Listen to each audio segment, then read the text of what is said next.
Práctica de cromatografía, extracción de pigmentos vegetales, cromatografía de adsorción. Los materiales empleados en esta práctica son mortero con pistilo, vaso medidor, recipientes para machacar, vasos de vidrio rectos, jeringa de 10 mililitros, colador, recipientes, tijeras, papel filtro, gotero, etanol, acetona, material vegetal, espinacas y hojas o flores, talco, sacarosa, desecantes comerciales y algodón.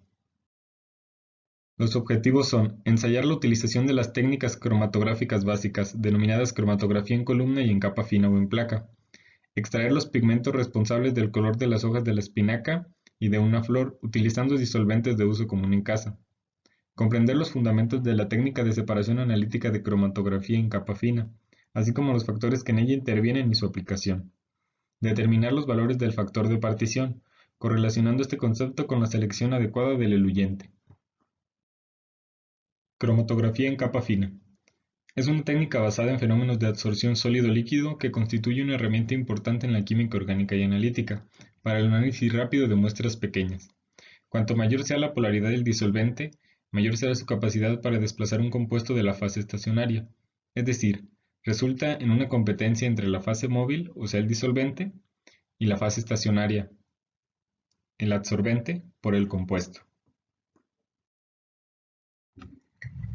Para extraer los pigmentos del material vegetal, colocamos pequeños trozos de espinaca fresca en un mortero o molcajete con una taza de etanol o hasta que se cubre el material. Machacamos suavemente hasta obtener un extracto cristalino y colamos en un recipiente con tapadera para evitar pérdidas de los pigmentos por evaporación en lo que realizamos la cromatografía. Repetiremos el experimento pero utilizando la acetona como disolvente de extracción para obtener así 4 extractos para su análisis.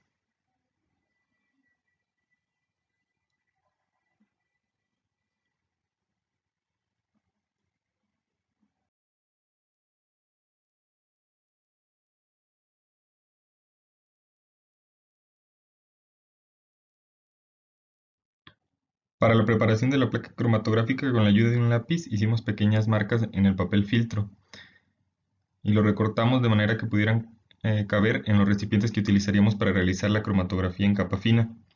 Vaciamos el contenido de los 4 extractos obtenidos previamente en los recipientes e introdujimos el papel para que poco a poco los pigmentos ascendieran por capilaridad.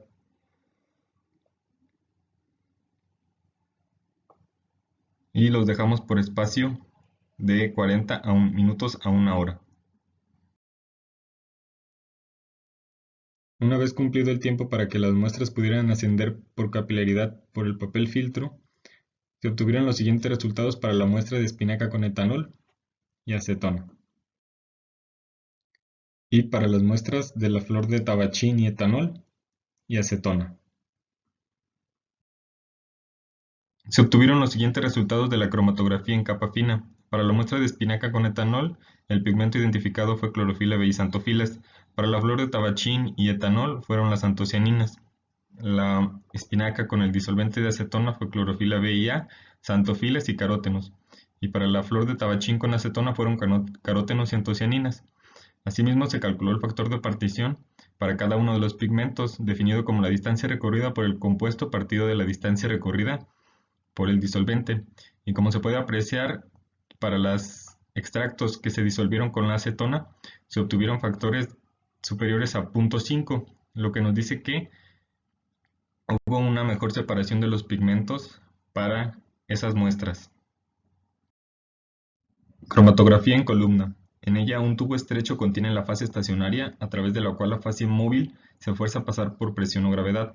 Los componentes de la muestra se separan mediante elución, proceso que implica la purificación de una especie por lavado en una columna mediante la adición continua de fase móvil nueva. A medida que la fase móvil limpia fluye por la columna, transporta las moléculas hacia abajo de la columna, en una serie continua de transferencias entre las dos fases. Se presentan los resultados de la cromatografía en columna. En cada una se vaciaron aproximadamente 2 mililitros de extracto por columna, utilizando como fase estacionaria la sacarosa y los desecantes comerciales, obteniéndose una purificación de los pigmentos como se aprecia en las imágenes superiores, en comparación al extracto obtenido directo del mortero en la imagen inferior. Para ambas columnas, el disolvente utilizado fue la acetona.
Los cloroplastos deben su color verde a un pigmento denominado clorofila.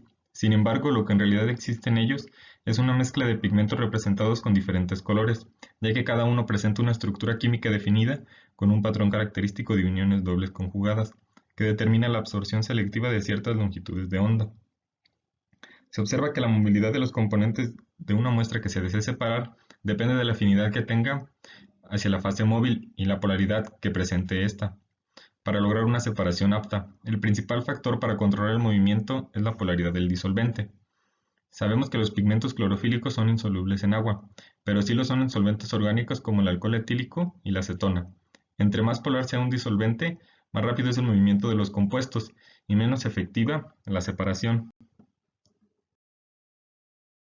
En las dos placas de espinaca se encontraron pigmentos de clorofila y xantofilas, siendo la placa con el disolvente de acetona el que mejor separación de pigmentos arrojó, al identificarse las líneas con los 4 colores marcados en la bibliografía. Del Onyx regia, o tabachín, es un llamativo árbol ornamental presente en la mayoría de los países tropicales que produce racimos de flores de color rojo anaranjado en abril y mayo, las cuales, según el estudio de El Sayed, contienen gran variedad de esteroles, triterpenos y flavonoides, así como compuestos como ácido ursólico, quercetina, carotenoides y monohidroxisantofilas, principalmente en la capa superior de la hoja. El extracto de la flor también fue reportado como un color natural útil y como un buen indicador ácido-base. Para la placa de la flor de tabachín, solo se apreció un tono morado con el disolvente de etanol, mientras que con la acetona se destaca la separación de dos pigmentos, concordando con lo descrito en el estudio de Jungal-Walla y Kama. Finalmente, para las dos cromatografías en columnas se logró purificar las muestras iniciales de espinaca y de la flor hasta recolectar muestras de los pigmentos más limpias, como se había apuntado en el fundamento de la técnica. Se presenta la bibliografía consultada. Gracias.